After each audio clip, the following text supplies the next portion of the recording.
Hey guys, Hardcore Hector here. Today I want to talk about Pokemon generations. Now a lot of people already know what generations are in Pokemon, but some of the newcomers to the franchise might not fully understand it.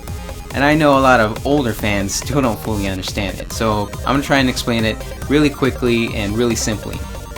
So the most common way people understand generations is the grouping of Pokemon when they were first introduced. Like the very first generation of Pokemon is just the first 151 Pokemon. But of course, it's not just the grouping of Pokemon, it's also the video games that come out per generation, and it's a whole compatibility issue. Some people might incorrectly say a region in the Pokemon game is a whole generation type thing, but that's not correct.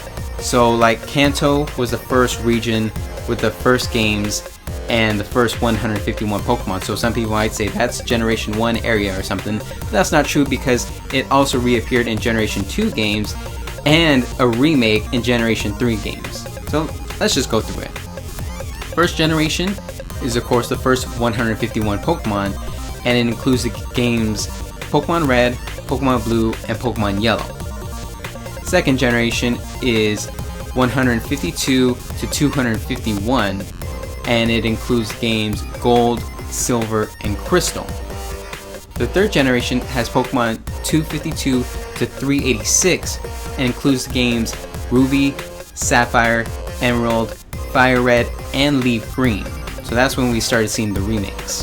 Fourth generation has Pokemon 387 to 493 and includes the games Diamond, Pearl, Platinum, Heart Gold, and Soul Silver. The fifth generation has Pokemon 494 to 649 and includes the games Black, White, Black 2, and White 2. And the sixth generation has Pokemon 650 to 721, but they recently announced a new Pokemon, so some people are saying it might be 722, but we don't know too much about that Pokemon. And it includes the games X, Y, Omega Ruby, and Alpha Sapphire at this time. But who knows, more games might be introduced, maybe this year, maybe next year, I don't know. But at this time, those are the only games, and those are the only 6 generations and 721 Pokemon. So as I said, there's a whole compatibility issue between generations.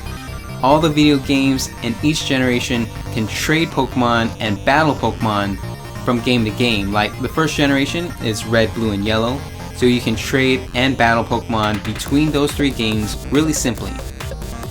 Second generation, Gold, Silver, and Crystal, you can trade and battle really easily between those games, but there's a compatibility issue between Generation 1 and Generation 2, so there's a time capsule function to kind of transfer Pokemon from Gold, Silver, and Crystal to Red, Blue, and Yellow, but only the original 151 Pokemon and no new moves.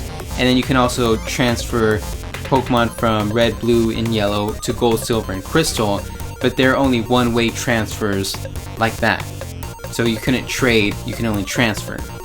Then once the third generation came around, it kind of said compatibility with first and second generation is too complicated, so we're not even going to transfer or trade or anything like that. But you can still trade and battle between all third generation games, but you can't transfer from second generation to third generation or third generation, second generation, or anything like that.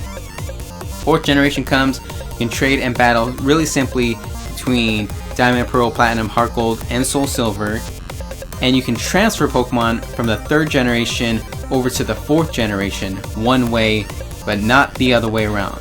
You can go from Ruby, Sapphire, Emerald, Fire Red, Leaf Green to Diamond, Pearl, Platinum, Heart Gold, and Soul Silver, but not the other way around.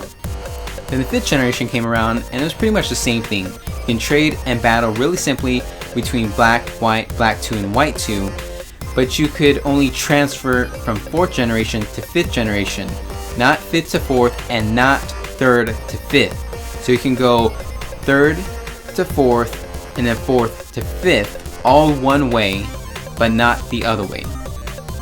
Then 6th generation came around, and it got a little bit more complicated. You cannot easily trade and battle any Pokemon between X and Y and Omega Ruby and Alpha Sapphire. You can do it simply between X and Y, and then simply between Omega Ruby and Alpha Sapphire, but not between X and Y and Omega Ruby and Alpha Sapphire, because there was some Mega Evolution Mega Evolved Pokemon that were introduced in Omega Ruby and Alpha Sapphire, and the Primal reversions, and they weren't compatible with X and Y, and they never made some patch that made it compatible, so you weren't able to trade Pokemon with special moves from Omega Ruby and Alpha Sapphire, and you weren't able to trade Pokemon with the special Mega Stones that did the Mega Evolution, and you could not battle using those Pokemon between those two games, even though they were in, or I should say between those 4 games, even though they were in the same generation. So the compatibility started messing up within the 6th generation, but the whole transferring thing was still the same. You can transfer Pokemon from the 5th generation over to the 6th generation, but only one way, and you cannot do 4th to 6th. So you can go 3rd to 4th to 5th to 6th, all one way. And now there's a lot of speculation about this new Pokemon that was not found by data miners in X and Y or Omega Ruby and Alpha Sapphire. They're saying maybe it's still 6th generation. Same with the Zygarde forms that were kind of introduced or shown off in this new movie trailer and stuff. So they're saying maybe this is going to be available in Pokemon Z or whatever new Pokemon game comes out, and there will be even more compatibility issues, and those Pokemon won't be able to be traded or fought between this new 6th generation game and X and Y and Omega Ruby and Alpha Sapphire. So there might be even more compatibility issues within the 6th generation. But I guess that's all you need to know about generations, so I hope this explanation was really helpful.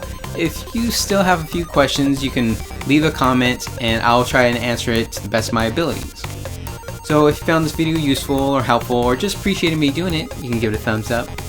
And subscribe to my channel for more Pokemon related stuff, and not just Pokemon related stuff. I do a ton of video game stuff. I do gameplay commentaries, I do vlogs just like this, and I do strategy guides. So if you want to see any of that, definitely subscribe, because more is going to be coming in the future.